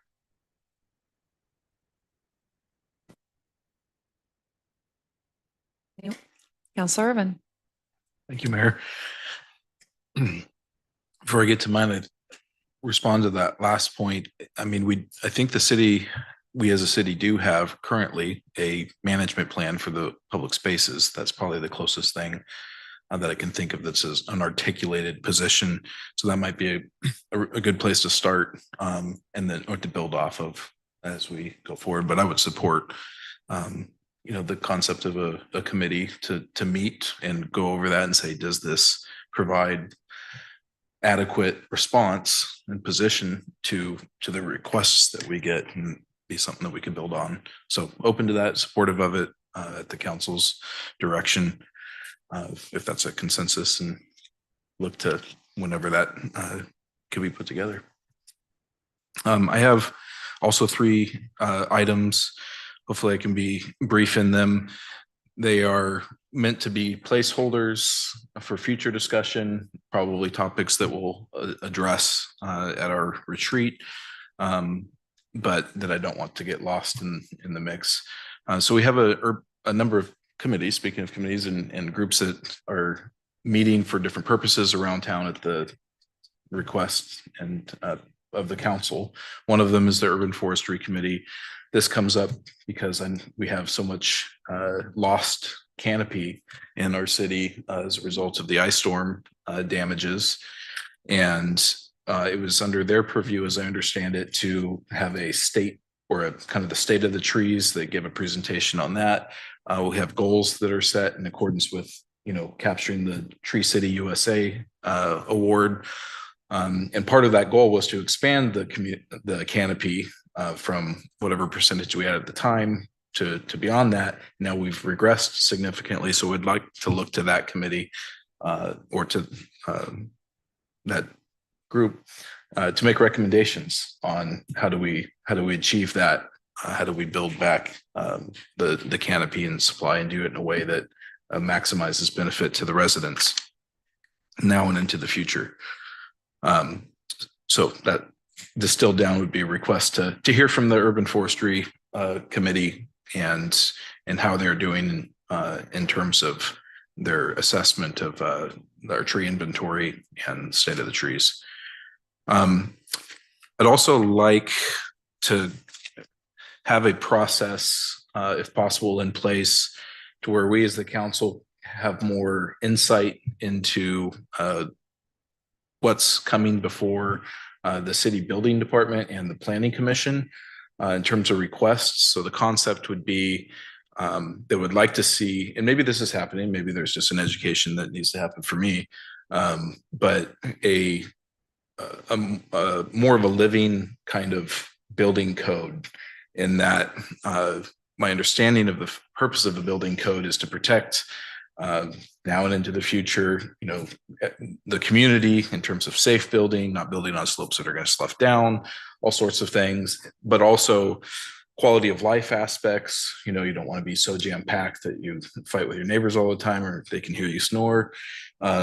And, things like, the heights of buildings, though doesn't wreck our views, but also optimizes a lot of different things going on.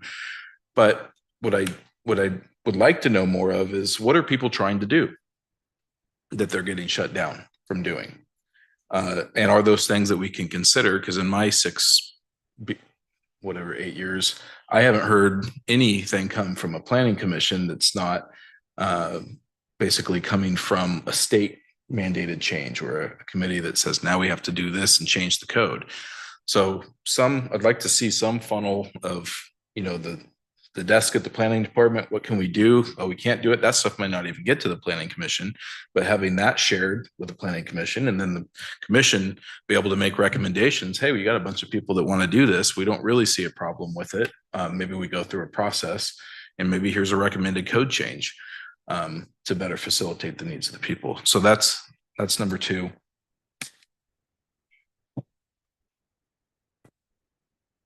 And the third one is not too far off from that, but it's essentially how are our nuisance codes working for us? How enforceable are they? I know this ties into broader topics of resource to be able to actually do enforcement, whether it be code, tall grass, all these different eyesore kind of situations, to just the general, quality of life, accessibility to businesses, loitering, different things that we have in our code. And that one, I had the similar concept of maybe a committee going and reviewing our nuisance code and in collaboration with the police department and saying what's working. So there was a couple, examples that I was citing. The dog issue had been one. The one that we got the letter on about the camping ordinance, the homeless camping ordinance on people's property, and just do a review. How's stuff working? Is it working? And I will say that that's important to me in concert with how we take a city approach for a policy with homeless. That was a piece that was really kind of fundamental to the issues that we've had, the last number of years. So I'm eager to work on that and make sure that we have that solid as we come up with additional provisions. I did have the Lane Economic Committee meeting today. We had a really encouraging presentation from an organization called Opportunity Oregon, which is head by gal Nancy Pants, who was previously incarcerated and now is an advocate for those incarcerated, with pairing them with job opportunities. So tying businesses that can hire people coming out of the criminal justice system, particularly the prison system, and working also with the wardens in different prisons, most of them around Oregon, with their credentialing programs, and making sure that that they're selecting for and getting people that transition from incarcerated to employed and housed, and a number of other things. But yeah, encouraged to hear that things that drive down recidivism impact us all in many ways. And we also had a presenter from Lane ESD, so the Education Service District that looks over Lane County in terms of their CTE programs. And so all the different schools, Cottage Grove was on there. I think it showed 11 different CTE career pathways, kind of leading the numbers by population in this district. I have more questions than we're able to field on that topic. So I hope to maybe get some of those questions answered. They were touting a couple of positive effects, which are those that engage in the CTE, what they would call pathways. I was trying to get clarity on what exactly the pathway meant. We're seeing greater graduation rates and attendance, but my questions are surrounding what is anything being given up? Is this like an elective course path that you'd be choosing? How does this affect students that are not engaging that? So I'll look into that some more, and hopefully we can also hear from our local district about how that's going. So thank you. Well, since you brought it up, Counselor Urban, and I'm sad that Lenny Crow is not here tonight, but we are going to be receiving the Tree City Award again. And I do not recall what year it is, Faye or Melanie. It is a serious number of years, or 36 maybe. Yeah, it's a substantially large number. So something for Cottage Grove to be proud of, and we're receiving it again. Anyone else? Counselor Wilson. Yes, thank you, Mayor. And Councilman Urban. I had an opportunity to meet with not only the school board to talk about during their meeting on Monday. They were going over the various aspects of the school board and department reports. There's a few things, areas of concern, that they're a serious lack of bus drivers. They're having trouble getting staffed up for that, making it work, but it's a strain on everything. They did mention that they do have funding for a resource officers for the school, and they would like to see that happen. Again, I know that's a staffing issue with the having somebody to actually fill the position, but the school board does have funding for that. They wanted me to pass that on to the city. I did have an opportunity actually with Councilman Settlemeyer, and I went over and met with, he introduced me to Adam Demick, who's the CTE construction workshop teacher. And they have a fantastic program at the school, an advanced construction class in which they actually build sheds for the community, people that are needing different, sheds, buildings, houses. They work with Habitat for Humanity in house construction, and teaching some really good vocational skills in the various areas of construction. They do have, some limited resources when it comes to things like welding and that, but he was very excited about trying to work with the city as well as possibly, involving the chamber and community development which we're meeting with, I believe, on this coming Friday, to try to develop some sort of a way of putting it out there to the community that they do these things and that they have a program of teaching vocational training, and they want to try to advance that and make that more of a partnership with area businesses, and see if the city can promote it in some way, shape, or form. That's all I have. Thank you. Anyone else? Counselor Merida. Thank you, Mayor. I have been serving as the warming shelter that's being operated by Community Sharing, and there's plenty of need for volunteers. So there's 3 shifts, there's setup, there's breakdown, and we've been having an average of about 10 guests per night. And the temperature drops below 29, then the shelter activates. It's on standby based on weather predictions. And so hearing a lot of stories, and I agree that we do need to make it clear both to the folks enforcing our policies and the people that are operating under them as unhoused people, what the conditions are. I have been going to the site in the morning at check-in, at checkout time in the morning, and seeing different things happening between whether the city or the police department is operating. And so I do have some input on what I've been observing. So I think we do need to have that discussion, and would be happy to serve on a committee, and can recommend some other folks that might be good fits for it. I also want to congratulate ourselves as a council and the city staff that's put in a tremendous amount of work in this project.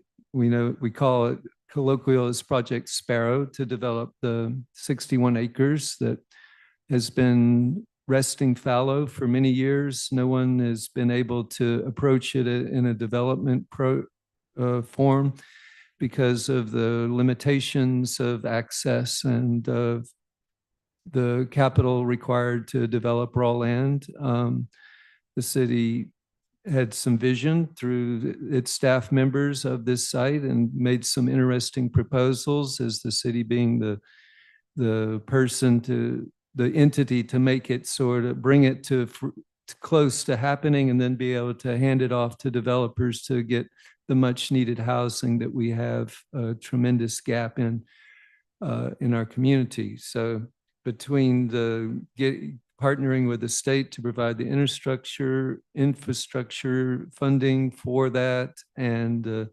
countless hours put in by our city staff on developing this, and the council being willing to take a bit of a risk and support it. And there's still out there is the possibility of bringing a good paying jobs and an industry to the Grove. And I'd say kudos to all people involved.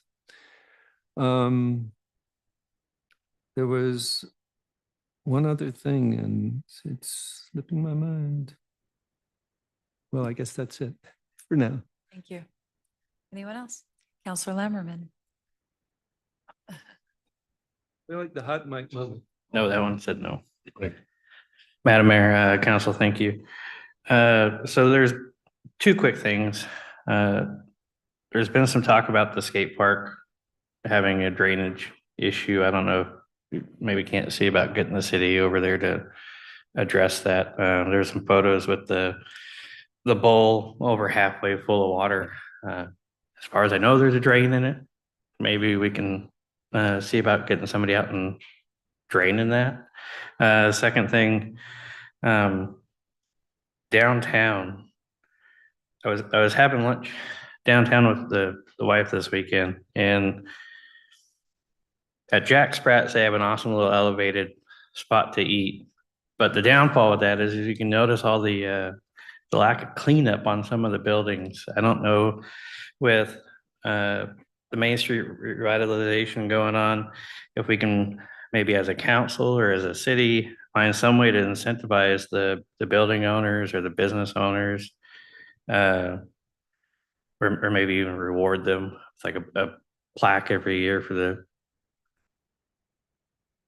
most eye-catching building downtown, or something, just to try to get them to take some pride in cleaning up their buildings, because we're gonna try to make the street and everything look pretty, but if the business owners aren't taking pride in their buildings, it's gonna be, wow, that's a nice street, but the buildings sure are ugly. So I don't know, maybe we can talk about something like that at some point, but it'd be nice to see. That's it. Counselor Settlemyer. Okay, I might be out of line, but is this a time we could make a motion to create a subcommittee? I can? Okay. I move we create a subcommittee to to meet with, oh boy. City manager. For some reason that didn't work. With city manager Sauerwein and whoever else that he deems that we should talk to and investigate some of the things that we do have in writing. But this subcommittee would sort through all of these things that are suggested and figure out a document or use the documentation that's there so that it is clear how the city is working with the unhoused currently. Counselor Irvin. So I just want to work through this. I understand the motion to be that a committee of council members be established to work directly with the city manager to review the city's policies and positions as they are now with relation to the unhoused, and to bring those findings back to the council for an opportunity to address. Is that? I am not sure. I mean, the idea of addressing, just that maybe evaluate. I just think if we get a document that that clearly says that, it's just something we can use. So I might suggest there's perhaps a more efficient way to accomplish that particular goal. Open to, change to the idea, but perhaps city staff could just present to us a concise, here are our marching orders, so to speak, from a policy standpoint. But if there's more investigation that you want to do that would warrant a committee, I'm open to hear that. Looking to be able to make a second and be in agreement on it. I would agree with Counselor Irvin that would be a good jumping off point to take our existing policy, bring it back to council, and then we can fine tune.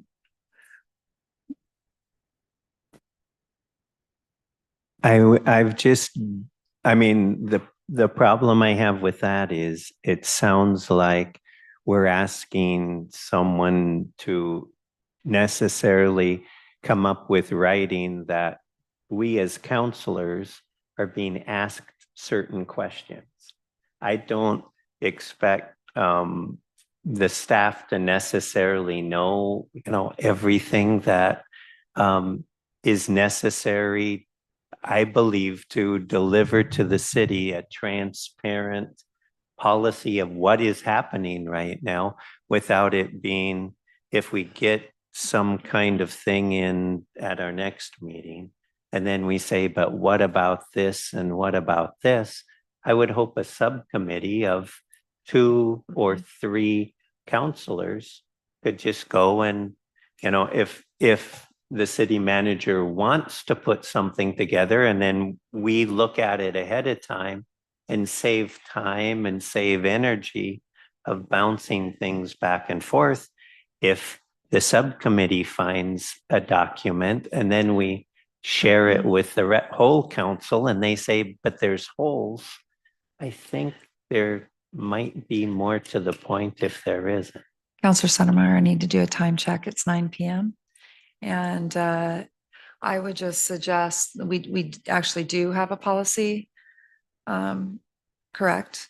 And so I would just say that we do have that as a jumping off point, and then it may be something that we further investigate either with the committee or in our work session, our goal setting session coming up next month.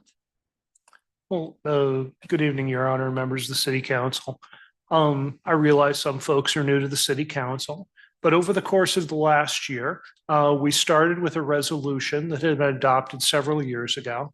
And at the time, we had 3 camps within the city, one that was being managed by a nonprofit down on 99, and 2 unmanaged camps. And over the course of the year, we had a special study session with the City Council where we reviewed the situation, and city staff came back with a recommendation that when funding ran out for the 99 camp, we essentially mothballed it. That's the camp where we currently have the pallet shelters. And staff also recommended to council that we close the 2 unsupervised camps because, quite frankly, they were unsafe and unsecure. And we started with 2 goals. First was creating a safer situation throughout the city by closing those 2 camps. And second, our goal was to provide a safe and secure place for folks to spend the night. And first of all, at the Lulu site, while we cleaned up the 2 other camps, we then transitioned to the existing camp, where our policy currently is that we're operating what some have referred to as a dusk to dawn camp that is currently being opened and closed at some evenings by our police department and some by our public works department. So I don't know whether that qualifies as a policy under your definition of a policy, council member, but that was really the decision that was made by the council last fall and that we've been following for the last, say 3-4 months. So can we agree to extend or, okay, we will extend. All right. All right. Anyone else? Counselor Merida. Could I offer a friendly amendment that we use the subcommittee to evaluate the implementation of our city policies as adopted by these documents?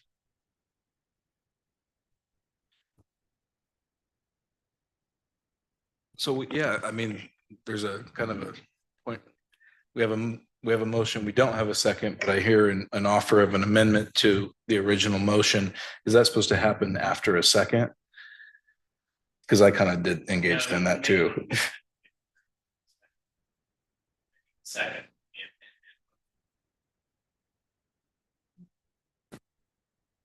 How about if I withdraw my motion and then someone else could do a motion? I believe that might make the water a little less muddy. Counselor.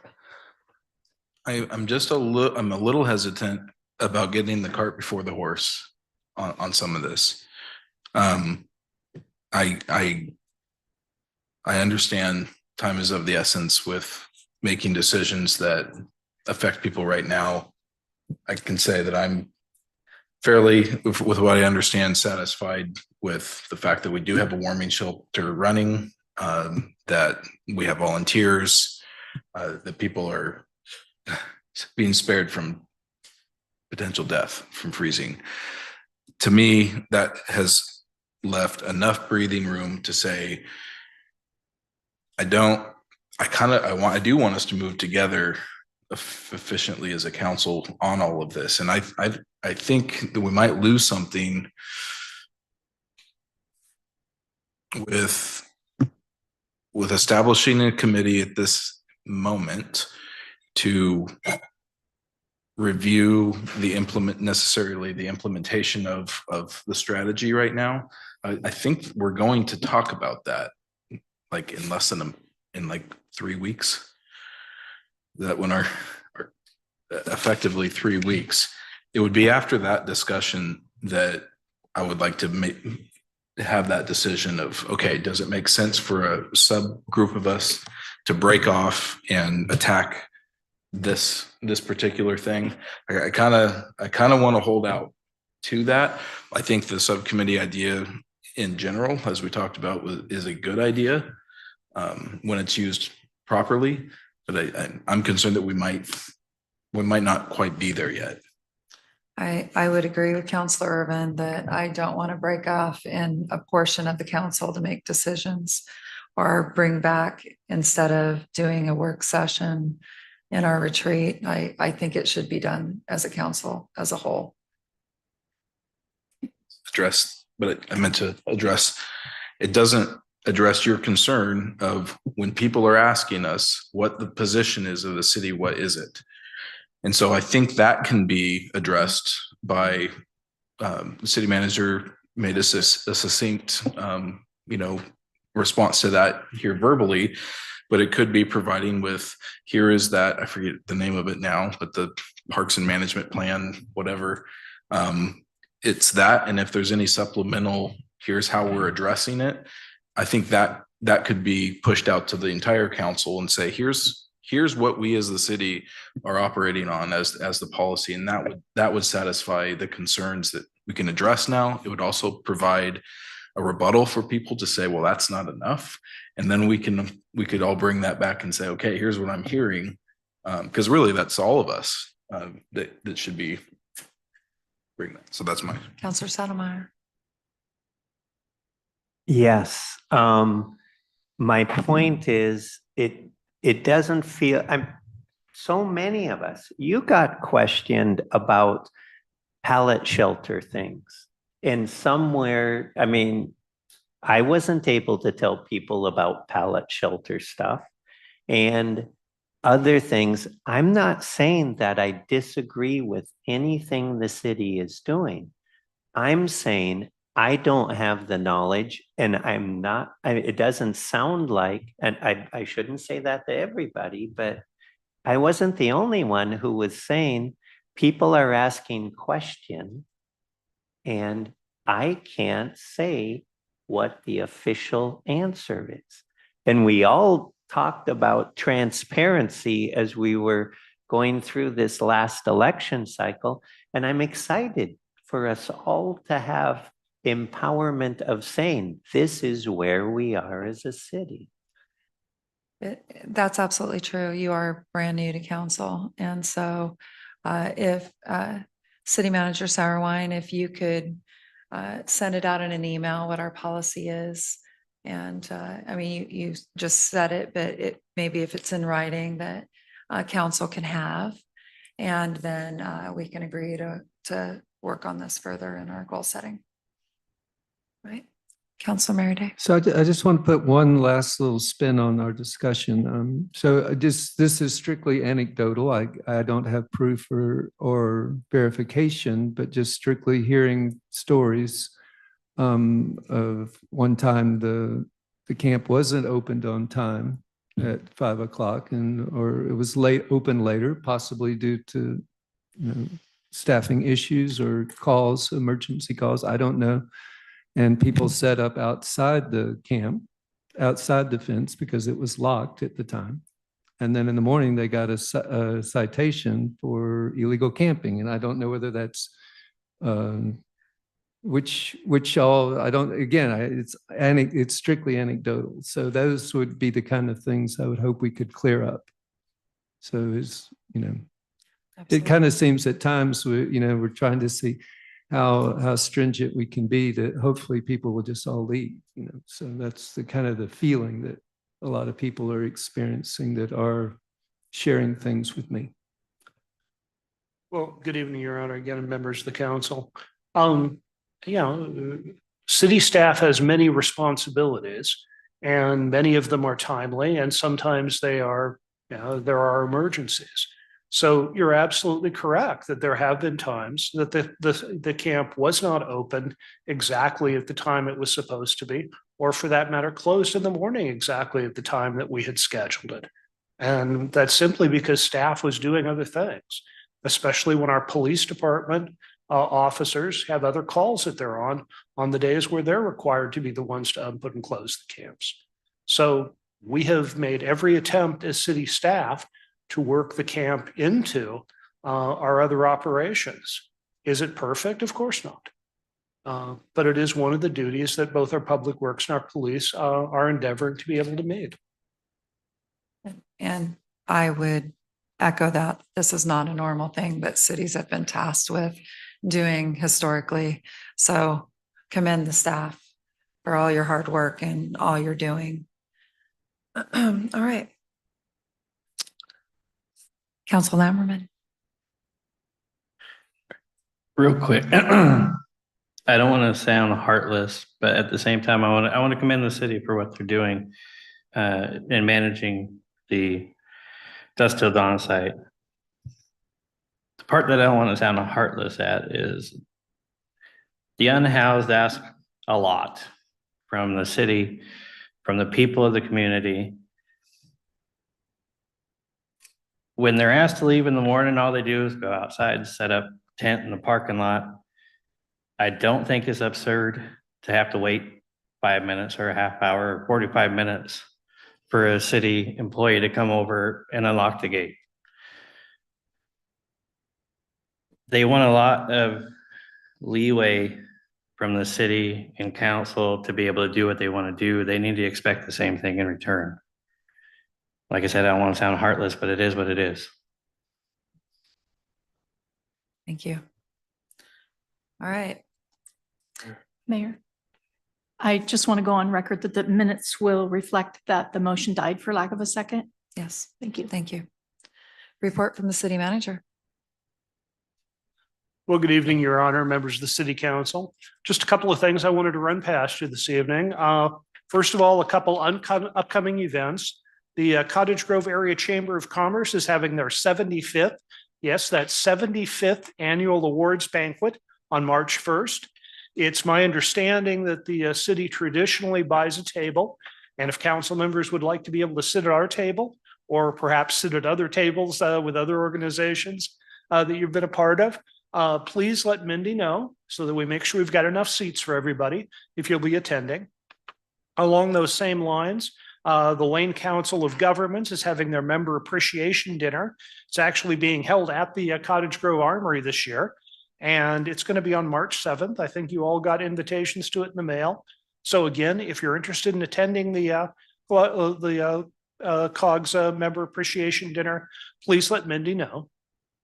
And also, just as a follow-up to our day at the Capitol, when we were there, we met with Representative Darren Harbeck. We also met with State Senator Cedric Hayden's legislative assistant, Angelita Sanchez.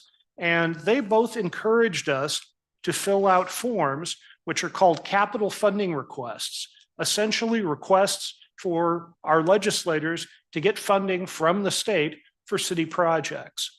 While I was on vacation last week, Faye was good enough to fill out 2 of them. The first one is for the Cottage Grove Row River Road reconstruction project. I think, as everyone knows, Row River Road provides access to most, if not all, of the timberlands west of Cottage Grove. City manager, we have to teach you how to say that word. What? We have to teach you how to say that word. It's Row River Road. Otherwise, they will know you're not from Cottage Grove.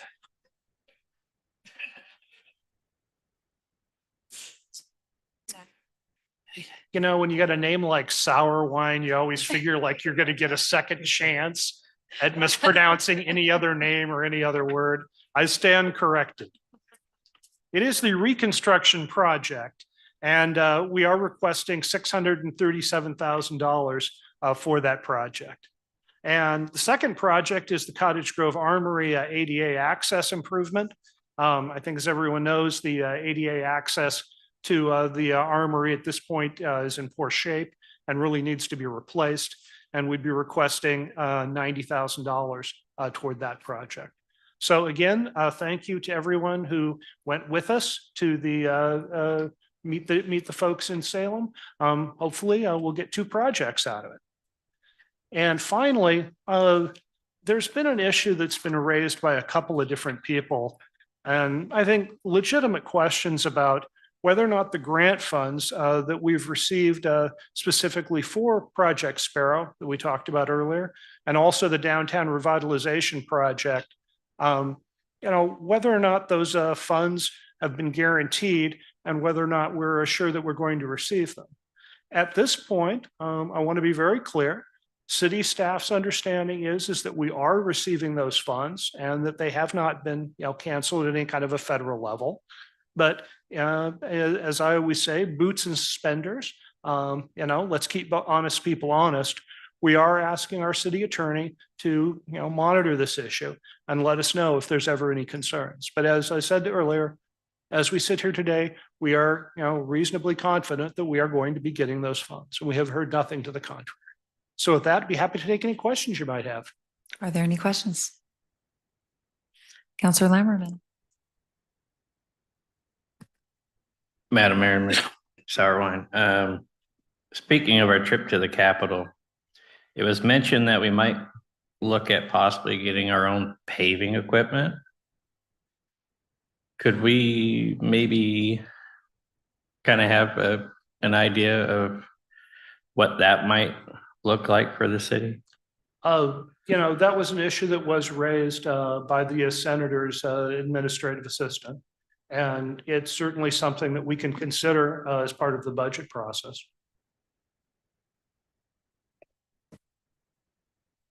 Anyone else? All right, well, we have no city attorney here tonight, so if there is nothing else, this meeting is adjourned.